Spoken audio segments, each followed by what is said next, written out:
Hi everyone, welcome back to the Library of Parthos. My name is Sarah and today we're going to be talking about the book The Devil Makes Three by Tori Bovalino.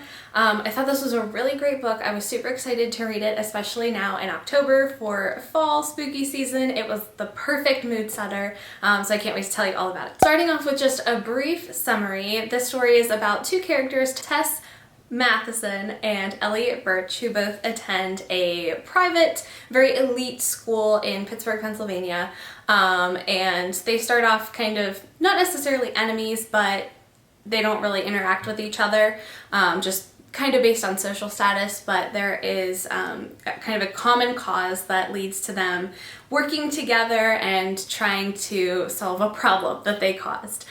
So that's about as much as I want to say, keeping it spoiler free there at the beginning, but I will go ahead and get into a little more of an in-depth summary and some of my thoughts, spoilers included, of course. So starting off, I thought this was a really great book. I thought it was the perfect length. Like, it's not super long. I think it's just over 300 pages.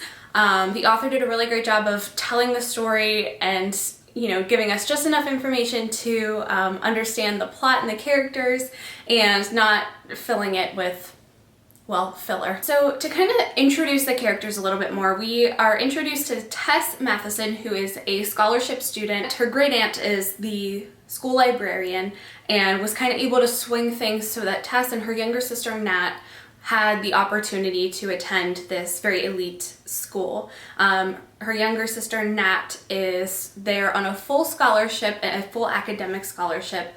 Tess is there on a half scholarship, and she also has like a work study at the library with her great aunt. Elliot Birch, on the other hand, is the son of the president. So he's, you know, fairly wealthy, very privileged. He's from England, so when we meet him, he was just coming back to the United States from England, where he was spending a summer with his mother, and now he's here back at school, ready to begin his senior year. I got attached to the characters very quickly, and I think it's because we got so much personal information about them that was then relevant to the actual plot of the story. So Elliot is coming back to school knowing that his mother, who has cancer, probably will not live through the summer. However, his father has requested, since he's the one paying for her treatments and paying for Elliot to come to school, he has requested that Elliot return for the summer, and he's there working on his senior project and taking some college classes as well. So Elliot and his mother both have some form of magic. I think the word witch is used to describe them, though her magic is a little bit stronger than his, though it's not enough to cure the cancer that she has.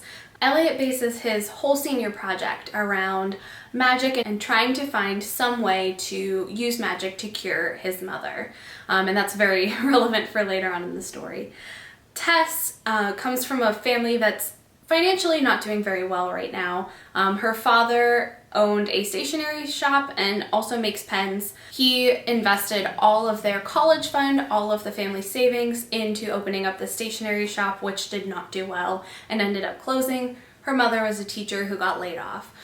So financially the family was not doing great. Tess is a little bit of a prodigy cellist, so she was attending all these camps. Tess kind of took on the lead of making sure that the family was okay when her parents were still kind of floundering. So she's the one who contacted her great aunt and said, you know, if there's still a possibility that we can have scholarships to attend the school, then I'm interested in doing that.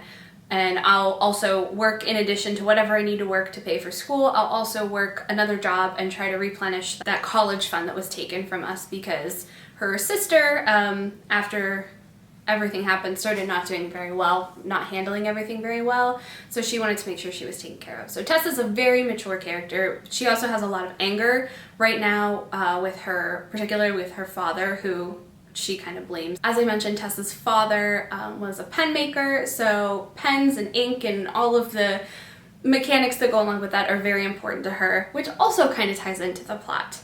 When we first are introduced to the two characters, there's a lot of humor at the very beginning, which I loved. Tess is asked to pull a giant stack of books, I think it was like 147 books, for somebody with the last name of Birch. She assumes it's Dr. Birch, the president of the school, so she's frustrated that she has to pull all of these books for him over the summer and starts writing all of these very angry post-it notes that she intends to throw away. Of course, they don't get thrown away, and they get given instead to Elliot Birch, his son, who then is very confused about why an unknown girl, Tess, is writing all of these nasty things about him. So that's their first introduction. Doesn't start off very well. So kind of in repayment for that, Elliot asks Tess to take him further into the library where some of the more dangerous magical books are kept. They end up finding a crypt, I guess, where a leather or a human skin bound book lies, and you find out that it contains the devil or some kind of demon that is trying to escape. So Elliot thinks that he wants to hold on to the book, thinks that he might be able to find out more information about it, and as time goes on, things start to happen to Tess. She starts to see things, hear things, particularly things pertaining to ink. So like the music pages that she's practicing on, the ink starts to run off of them, and all of these different things happen. And so eventually they decide to work together to make sure that this book returns. However, at that point, it's a little bit too late because the devil has already gained enough power, energy, whatever, that it was able to inhabit another body, which will not last long, and I'll explain why, but it just becomes more dangerous, and so they're kind of racing against the clock. I really appreciate that Tess and Elliot, they do end up in a relationship at the end. However, it grows from a friendship into then a romantic relationship, which I really appreciated. It wasn't an enemies to lovers sort of situation, even though they did kind of start off hating each other for no apparent reasons. But they did start to work together to become friends. Elliot ends up telling Tess that he has feelings for her, and she refuses initially, but then they do end up in a relationship toward the end. So as I said, the devil started at one point to kind of inhabit other bodies, and I thought this part was a little much, a little gross. So the only way that the devil can inhabit a body is if it's dead. So one of the other girls that worked in the library ends up dead, and the devil's inhabiting her body. However, it's like decaying as it's inhabited. So like there's a lot of descriptions of like, I mean, you know what happens, for the most part, you know what happens to bodies after they are expired, like the swelling. There's a lot of description of what was going on to this girl's body as it's like floating down the sidewalk after Tess and all of that stuff. So I thought it was a little grotesque. In addition to that, the way that they could temporarily get rid of the devil out of this girl's body is to decapitate her. I mean, she's already dead, but again, just kind of grotesque. So Tess ends up decapitating this poor girl.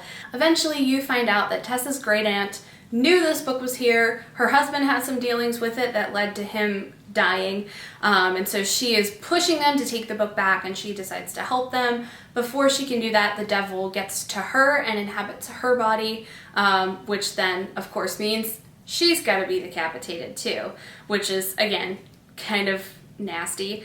Thankfully, I guess Elliot's the one to do it this time. Tess doesn't have to do it, I guess. But they do eventually return the book.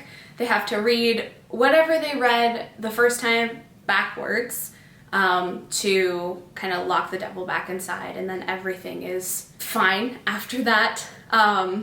So as I said, I kind of like that the author ties in these interests and these things that are important to these characters. So Tess, as I mentioned, kind of had all these visions with all this ink. There was like ink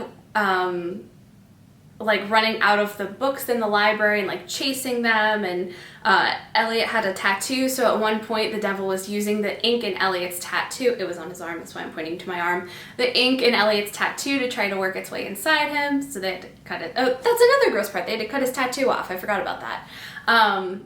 So I liked how that all tied into it. So it wasn't just like a random, oh, there's ink in books, let's use that. it was something that was kind of personal to Tess because of her father's stationery store.